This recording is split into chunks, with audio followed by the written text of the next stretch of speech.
I get that this may be scary because you see all these headlines about how AI is taking jobs or how, it's going to kill companies. And even if you believe that to be true, the best thing, if you're going to remain in tech and this is going to be your career path, the best thing you can do is learn how to use these things.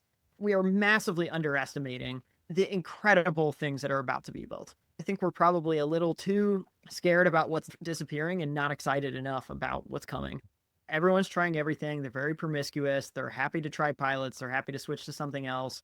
A lot of the enterprises that are buying this stuff, they don't know how to use it yet. And so there's a lot more education you have to do to land these customers. It is a just much more involved upfront sale versus in the past. Welcome to Founded and Funded. I'm Madrona Content Manager Coral Garnick-Deccan, and today Madrona Managing Director Karan Mehandru sits down with Wade Foster, co-founder and CEO of Zapier. Zapier now runs more AI agents than it has human employees. That shift didn't happen gradually. It started with a company-wide code red after the launch of GPT-4, when Wade paused the entire company to rethink how Zapier would operate in an AI-first world. In this conversation, Wade breaks down what happened next, the internal hackathon that drove AI adoption from 10% to over 90% of employees, why companies that look fine today may be the most at risk, and how Zapier approached pricing when agents, not seats, became the primary users of software. With that, here's Karan and Wade. It's always special for me to chat with my good friend Wade here. I never miss an opportunity to try and get his pearls of wisdom. And Wade and I go back a long ways. I first met Wade when he came out of Y Combinator. It's been just a joy to watch the company scale. I'm lucky enough to be an investor, but more lucky to be Wade's friend. So thank you, Wade, for everything. One of the things I've always respected about Wade, above many other things that he has, is he's always been a first principles thinker. And I think this market requires first principles thinking more than any other market that I've ever seen in my career. So maybe we'll start there. But before we go into the first question, Wade, maybe you can give a little bit of context on yourself, where Zapier is today, how big you guys are to the extent that you can share, how many human employees you have. I guess at some point I'm going to have to ask how many agent employees you have as well. But getting color and context on you and Zapier would be super helpful. Yeah, so it founded the company in 2011. So it's been coming up on 15 years now that we've been working on this. It started as integrations. That was the key thing we were trying to do, is help non-technical folks build integrations between all the SaaS products that we're using. And quickly realized that as valuable as integrations were, workflow was where a lot of the value was really lying. Is if you could build these deterministic workflows, you could actually automate real work. And so in a lot of ways, the Zaps of the time were kind of like these mini agents. They were this deterministic workflow that would do work for you. Now, they don't have all the power that, an AI agent has these days, but at the time, that was the best way to do automation.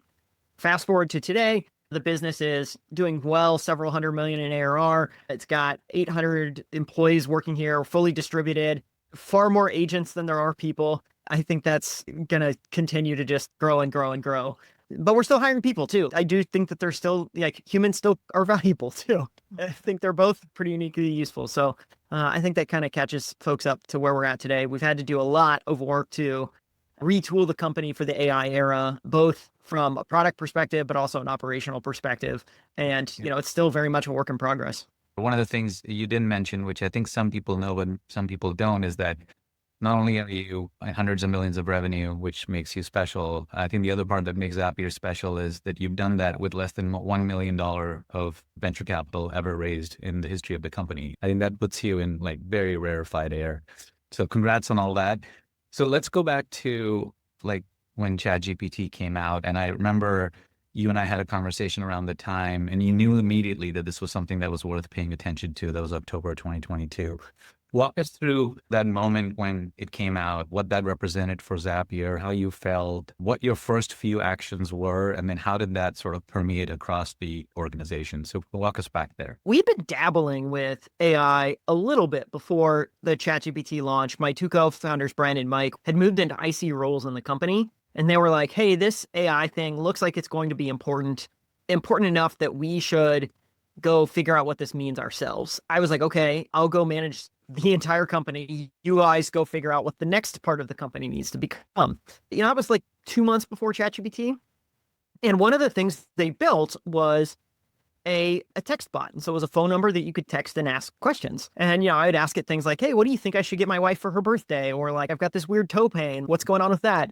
And it would answer. And if this sounds familiar, it's because, well, that's what happened 2 months later as ChatGPT launches. And that's the kind of things you could do with ChatGPT. And so, when ChatGPT launched, it was impressive. But because we were already experiencing the texting thing, it felt like, okay, this is cool. And we didn't actually, at the ChatGPT launch, respond with much ferocity. Instead, we were very just kind of like suggestive to the company. So, post in general in Slack and say, here's a cool product. I like cool products. You like cool products. Maybe you like this too. And that was very much the vibe at the time. We encouraged a lot of product managers and engineers to be thinking about how you should injecting these capabilities into our product. And we launched a handful of things over the coming months. Probably the most interesting was you could insert a ChatGPT step inside of a Zap. But again, that was all fairly organic by watching our customers respond to them, things like that. The real tide shift for us was the GPT-4 launch. And that happened about 6 months later in March of 2023. And the reason that was a big tide shift was we saw that the improvements over 3.5 and 4 were so large, the cost decrease was so large, and then it only took 6 months. And so we started to just say well, play that forward the next 6 months. What will we see then? And if it's even a fraction of the improvements that we saw in these 6 months, that is massively disruptive to the entire ecosystem. And so we called the code red right then. And we said, hey, we need to rethink our entire product roadmap. We need to rethink how we operate the company. And at the time, we'd never even used this code red language internally. So people were like, okay, Wade, you've got our attention. What the heck does this even mean? What do we do about a code red? And truth be told, I was like, I don't know. It's code red. Let's figure it out. And we did a bunch of things at the time. But the thing that was most impactful was we stopped the company for an entire week and called a hackathon and said, hey, everybody's going to go build with this. Not just engineers, but marketing and sales and support and finance. We want you to just go play around with the tools. And so we worked on making sure we got procurement lined up so people had access to ChatGPT. We made sure that there was a couple Loom demo videos of here's how to call the API. Here's the types of things you can do. Here's how it works like a normal API. Here's how it's maybe a little different from an API. We made sure we had our data privacy and all our compliance I's dotted and T's crossed. So no one was doing anything willy-nilly, but we mostly just turned people loose. And what the result of that was that week, we had roughly 10% of the employee base was using AI with some frequency. After that week, it was over 50%. We had massively changed the company's understanding of what is happening in this moment. And then from that point on, we just rinse, wash, and repeated. Every 4 to 6 months, we do another hackathon just to keep people's mental models up to date on this stuff. And we still do that to this day. As things advance, as things improve, we're constantly trying to get the team to be on the cutting edge, both in how they use the tools, but also what does that mean in terms of how we build our own products. You already had hundreds of employees at the time. You knew this was significant and it needed to be addressed. Could be a challenge, could be an opportunity, don't know exactly what. And you were throwing a bunch of stuff at the wall. And I remember a statement that you made to me back when we had a regular catch up, and you said, yeah, a lot of the people inside the company feel really uncomfortable because they feel like we're throwing a whole bunch of stuff at the wall without really having a clear strategy. And I remember you said to the team, which I still remember, was that I know this feels uncomfortable, but trust me, the alternative is worse. It's a lot of times when you're trying to make this big change inside a company, it's not just the making the change, it's managing the psychology and the emotions and all of that stuff and getting past that. So maybe just talk to us a little bit, because some of our companies are at scale and they are seeing this sort of threat or opportunity, whatever you want to call it. And it does require a step function change, not an incremental or linear change. So how did you kind of get the team crawled with the sense of urgency that you wanted, and not have people think we're chasing our tail, but in fact trying to find the right way forward? It took some time. I'd say, maybe 6 months to a year of just beating the message into folks' head, but also a lot of show and tell, a lot of hackathons, a lot of just builder opportunities. And some folks didn't make it. Like some folks left the company of their own choice. Some people we asked to leave the company.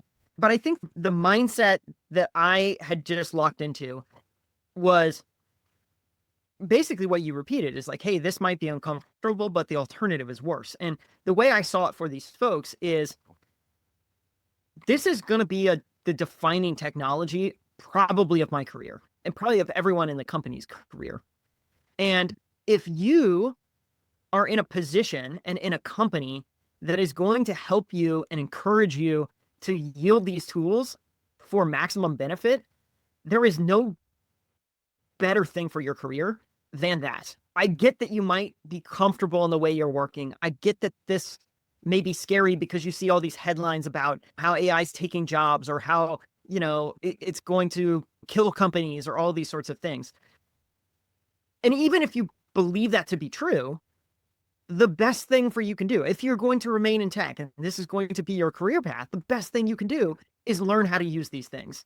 And so I am going to make sure that Zapier is the type of place that is embracing these tools maximally.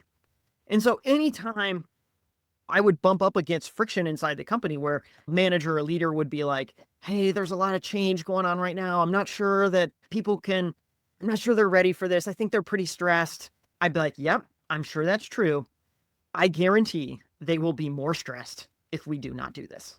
And so I just kept coming back to that push and saying, I know it stinks, but trust me, it's going to be worse if we don't do this. In some ways it's a lot like exercising. No one wants to get up and go running every single morning. Some people do. I personally don't. But the reality is, if you do it, it is going to be much better for you in the long haul.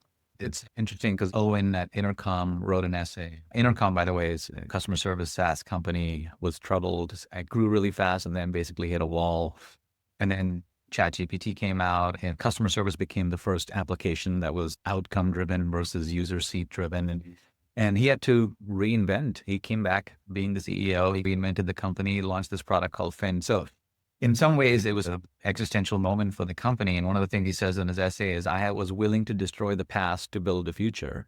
And I wonder if that the way Zapier kind of reoriented the whole company around AI was a little bit of where you just had the mentality of, I'm willing to burn the boats to make sure that we are relevant in this new world that we're going into because it's that significant? Or was it shy of that? I think it was. I think one thing Owen calls out in that post he shared is that he says, partly this was easier for me because we had no choice. And he actually shows his growth rate. Like you can just see what was going on with that company. Back up, exactly. And I do think that in some ways that's probably a gift to him where it's like, well, look, what choice do we have? We're a dying company anyway. And so it probably made it easier. I think the thing that is maybe scarier is there's a lot of companies out there where your numbers look okay. They're not great. You're not Anthropic going from 1 to 14 billion in a year or whatever, but like you're doing okay. And it's like, yeah, you wish you were growing. Okay, maybe I missed the quarter, but I still got to 90% of my goal. I think that's a really tough position to be in because you can very easily convince yourself that, hey, we're actually okay. We don't have to have this sense of urgency. We don't maybe need to make that tough call. And I think for those people in those positions, you have to have more conviction. You have to push harder. You're going to have an employee base that is going to have more pushback because the reality is when they say, hey, it looks okay to me, they might not be wrong. It's like, it's harder to convince that where Owen can literally just look at the scoreboard and go, it's status quo is not working. Yes. Yeah. I do think for companies in that like middle ground, like right now is a particularly important time for CEOs to show leadership and say, hey, let's get ahead of this and let's really make sure that we will be able to meet the moment. All right. So that's great. And so you went through this moment, you realized you started doing these hackathons. Some people were part of the solution. Some people were part of the problem. And the people that were part of the problem exited the company either by your behest or by them choosing to leave. How has that evolved into your hiring practices now? And as you think about now on the other side of it, AI is such a big component of it. I think you put a post out there that you have more AI agents than humans today. And I know Brandon, who's your chief people officer, is now the chief people and AI transformation officer. So talk to us about how all of that led to the changes that you made operationally, tactically, and related to hiring and recruiting. I think there's a handful of things we've been doing. First, we were really focused on initially raising the floor, let 1,000 flowers bloom. We wanted everyone in the company to be working and using these tools. And we're somewhat agnostic to how. We buy technology from all the labs. We buy all the applications that are doing these things. Like, we're very promiscuous with our tool usage, because if someone finds something that's interesting and enables them to do something, we want to empower that productivity. We want to like cross-pollinate those learnings. And we also want to be inspired by like these other products and go, oh, they've figured out a novel like interaction pattern or a way to use the data in a unique way. So like, how do we bring that into our own technology? So we're very promiscuous in terms of pulling stuff in. And that, I think, cross-pollinated just like a lot of ideas going on inside the company. Now, one of the limiting factors there is that approach doesn't necessarily raise the ceiling. You get a lot of stuff, but you get a lot of things that one person can do on their own. Hey, I can go make this happen. And so one of the next bottlenecks we observed was we have these like bigger bets we want to go take, but it needs like coordination. An example of this, like in engineering, might be, okay, we're generating a lot of code right now, which is great, but now the bottleneck is code review. And so we have to go reinvent our entire like code review process, so that an agent is actually doing all the code review. And then how do we get it to where our time to ship is like happening in minutes, like for code review to be approved versus like days, which was what was happening before. And that requires you to rebuild the entire system from the ground up. And it's not just one engineer that can show up and generate more code. It's like your whole engineering org has to say, we're going to go do this a little bit differently. And you can rinse, wash, and repeat those types of problems across various functions in the company. And so we felt like, okay, now we need somebody who is very senior, who can help us look across all these functions and drive a lot of the change management required. And it turned out, in our case, at least, our HR team, funny enough, had been the function that was doing the best at this. They were racing ahead and doing a lot of these things. Brandon is really good at change management. And so I just said, hey, Brandon, can you help all of these other functions figure out how to take a swing at some of these more ambitious projects? We weren't struggling with the technology side of the house. We were just struggling with, hey, let's be bold and let's try some of these harder things. And so that's been the progression for us, is going from let's get everybody just using the tools, bottoms up adoption, to now let's systematically find the big levers in the company that we can generate massive ROI and go work on those on a sort of project by project basis.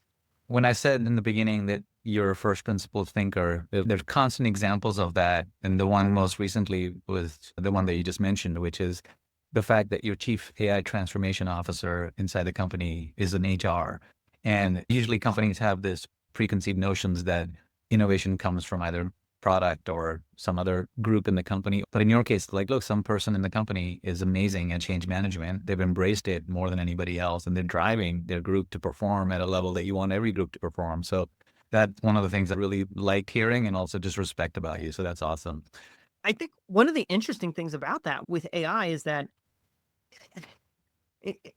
there's this weird thing that I've observed, which is that if you are an expert at a particular domain, you often have these like preconceived notions about how something is to be done. You can find somebody who you maybe it doesn't do anything in that domain, but is like really excited about using AI, and they will come in and they will achieve things that you're like, why did you do it that way? It wouldn't even dawned on you to do it that way, because you're so used to doing this in a very comfortable way. And I think this is what's exciting about this technology wave, is it really is like tearing all the gates down. And so now you're just seeing this huge influx of people who are achieving things that just felt like it wasn't in their skill set or wasn't in the range of outcomes for them now. And I think it's exciting to be able to see people, just even inside Zapier, like seeing how many people are able to deploy code, or how many people are able to contribute to this area where they had interesting ideas, but for one reason or another, they just weren't able to jump into the fray. But now it's just so much easier with these tools.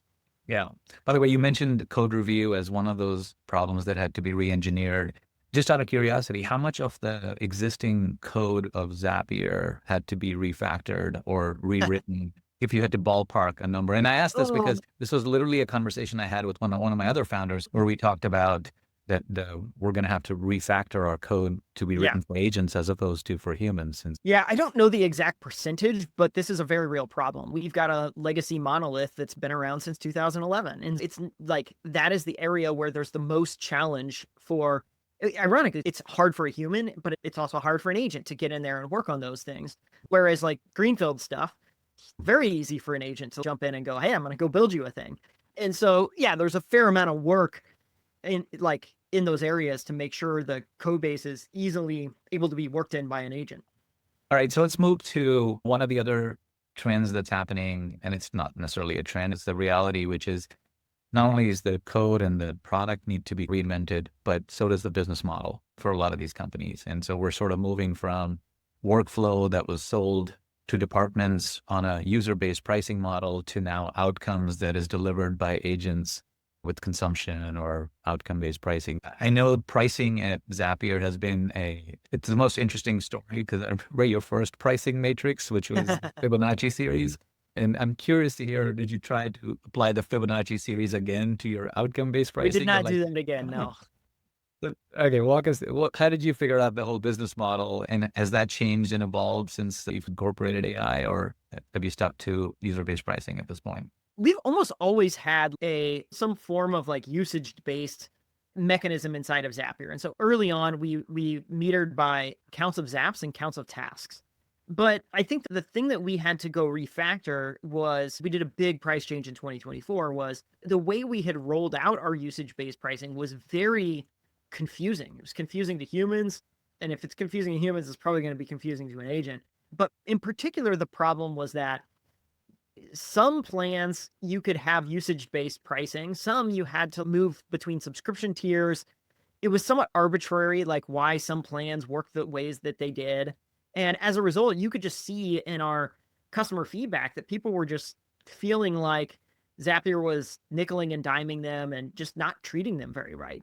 And so in 2024, we basically went in and refactored all of this stuff. And we said, okay, every plan is going to have a subscription tier based on tasks alone. And so you could buy a bucket of tasks. And if you went over that subscription amount, you could upgrade to the next subscription rate, or you could go pay as you go. And now the pay as you go rate will be slightly higher than the subscription rate because we want to incentivize people to commit to us, but you can still do it. We can provide that flexibility in case you just need a handful of more tasks, not ready for the full bundle to come along. And so we made that big shift. And as a result, we just saw a lot more people making use of the usage-based option.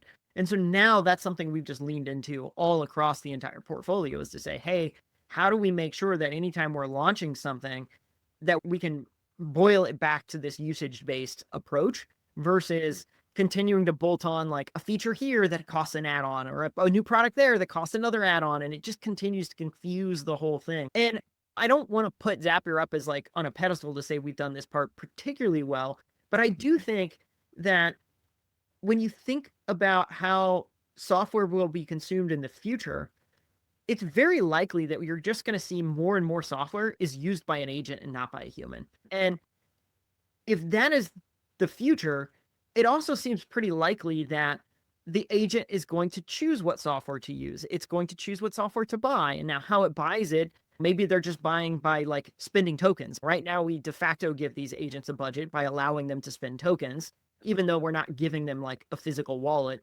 And yeah, I do think we're going to increasingly be in this world where an agent is going to sort of just go out and figure out, okay, what is the best way for me to go solve this problem? And they're going to have usage-based pricing sort of makes sense for that world. Now, I guess it's possible you could see seat-based pricing remain for like certain products, but increasingly that's going to be a problematic approach, I think. And when you hear there's been a lot of talk about the SaaS apocalypse these days, and I think there's a lot of reasons for that.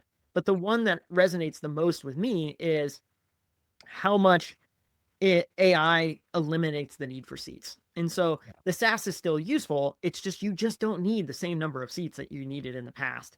And that's where those business models get disrupted. I actually just wrote an article on LinkedIn about my own view on this stuff with the SaaS apocalypse and user-based pricing. And I think you're right in that before, a lot of SaaS was selling workflow to humans that were naturally delineated because of the functional roles they were doing in the functions that they belong to.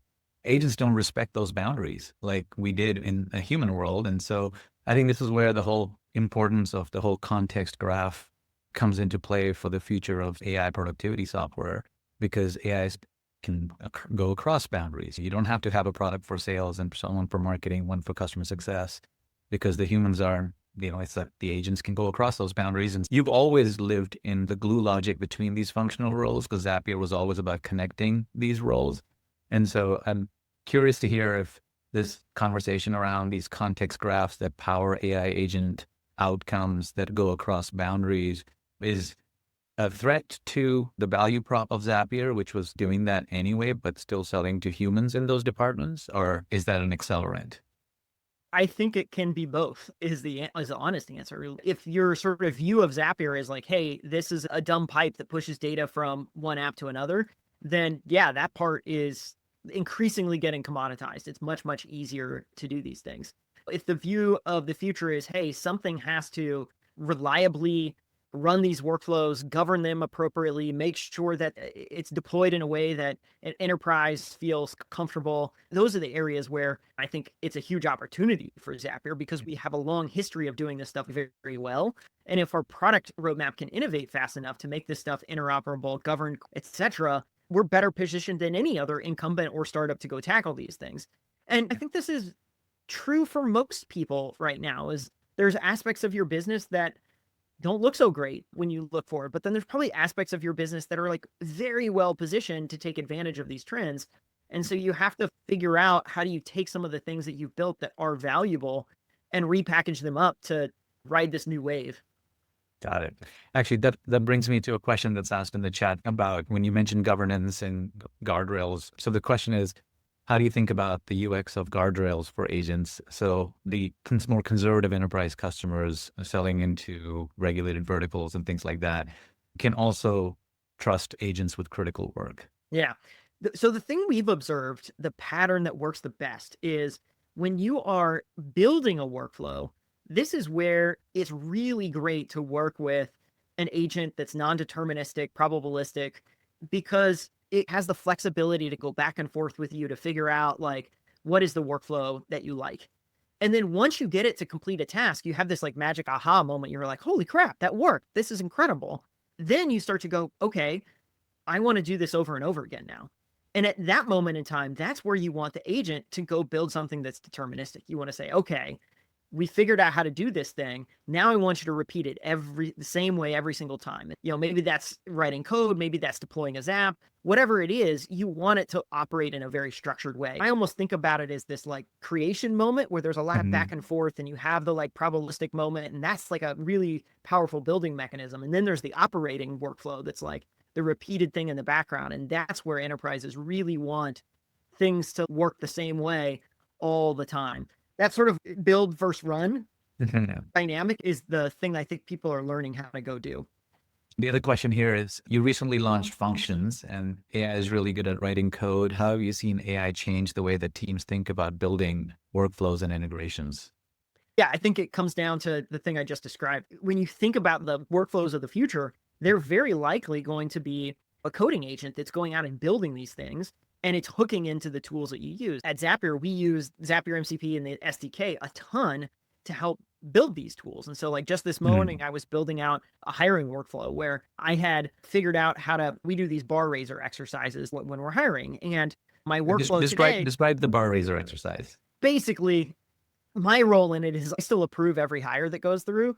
And I mostly just go review in Ashby as our applicant tracking system. And I go look at all the scorecards, and I'm mostly auditing the process and just being like, have we done a good job of holding a high standard and a high bar?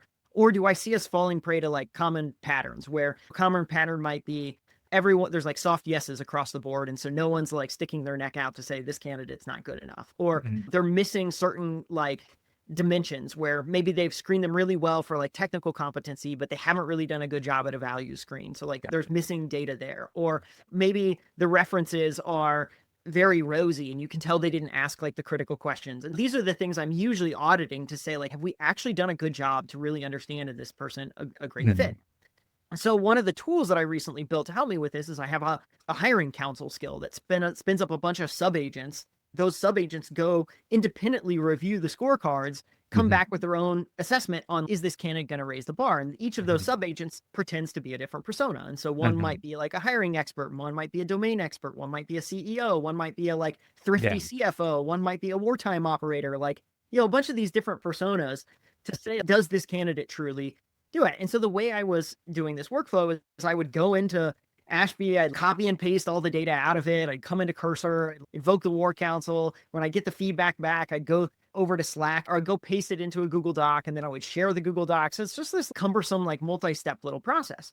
And so one of the things I was doing with the Zapier SDK was just like, hey, so what I need you to do is go hit the Ashby API, suck down the scorecards when I give you a Hmm. link, run it through the War Council, take the output, generate the Google Doc, go find the Slack channel, or go inspect the hiring team that's on the panel, make sure the doc gets shares with them, and then go find the hiring panel inside of Slack and post this to it whenever a candidate comes through. And all that workflow was built in code, but each step where we're fetching from Ashby, where we're creating the Google Doc, when we're posting to Slack, all of that stuff is using my tokens through the Zapier SDK. And so that to me is where I see the world is changing, is a lot of these workflows are going to be built in code by an agent that has access to a whole bunch of tools, whether it's like an SDK or an MCP or an API. And those tools are like well governed by the organization to make sure that the agent only has access to the things that it should have access to, that people aren't like copying, pasting tokens into these agents left and right willy nilly, Hmm. which you might be scared to learn happens all the time right now. So I do think there's a lot of power that's coming, but there also is a lot of best practices that are going to have to be built to do this. Otherwise, we're going to see some pretty scary stuff in the news, I imagine, at some point in time. So let's talk a little bit about you. You touched on something that kind of spurred a thought in my mind, which is that the future, it doesn't sort of affect everybody in a very evenly distributed way, and nor will AI, and it'll be absorbed and consumed and either disrupt verticals in various different sort of velocity rates. And the same is true for companies, groups within companies as well. So you mentioned you created this process and a way of thinking where every group inside of Zapier is embracing AI, but I'm sure not all groups embraced it equally. It wasn't as successful in certain groups versus others. And so maybe just describe if it worked really well in certain groups, what caused it, and if it didn't in some cases, then what caused that. So that would be super Yeah, helpful. I would boil this down to two buckets for why it maybe worked or didn't. And the two buckets would be, one, there are some domains that AI just worked better in earlier on. And so things maybe took off faster there. This would be like your engineering teams that are working particularly in like new areas. These are places where it's so easy to quickly see the power of these tools, and you have been able to see it for a while. Then the second thing that I think also very much influenced the teams that did well is when they had leaders that also like were very hands-on with the technology. And so there you tended to see just more experimentation happening, and you also saw the standards be higher. Like these managers just were able to like hold people to a higher bar because they themselves saw what was possible when people use these tools. And those were the two traits that I saw of the teams that tended to move the quickest, is they had those traits inherent to them. Yeah, it's interesting. I'm observing it even across our own portfolio. There's probably some resonance between your comment and the fact that a lot of the founders are coming back and running these companies because this transformation is more about product as opposed to go to market in a lot of ways. And so I wonder if maybe it causes us to revisit how we think about leaders inside the organization, and do they have to be the best at leveraging product within their domains and then rise them to be the leaders of those groups as opposed to great people managers. So anyway, it's an open question, but I wonder if there's points of view there. You guys have always operated on your own rule book. And so I'm curious, have you changed the way now that you think about promoting leaders and hiring leaders in those groups because of the comment that you just made? There's definitely like a learning curve or that we are figuring out about what the best leaders look like in the future. One thing that we've realized is that definitely like high agency, action oriented, invention oriented people tend to do just like very well. Their value is so much more accentuated. This is where the like hired gun management tends to struggle. They're used to coming in and saying, hey, something has worked really well, or it has worked well enough. Like a founder has figured out a thing. Now my job is to take it from some success to like lots and lots of success. And a lot of these companies were in a moment where the job is not to go from success to more and more success. The goal is to rebuild the thing from the ground up. The old thing doesn't work quite the same way anymore. Now we got to do it totally different. That just flexes at a like different muscle that's very different from folks and the things in the past. I can just share like a thing we were talking about yesterday when we were doing a talent review is we were noticing that there were some leaders that we have in the organization that have historically been very strong, but we're increasingly going, it feels like it's stalled out a little. And the realization was there was a group of people who were very good critics and they were very comfortable speaking their mind around these things. And those folks in companies in the past have tended to be very helpful because they call BS on stuff. And so they help shut things down. They help like reorient things that are more important, all that sort of stuff.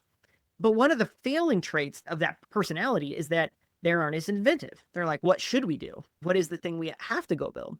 And increasingly what we're realizing is that AI is a very good critic.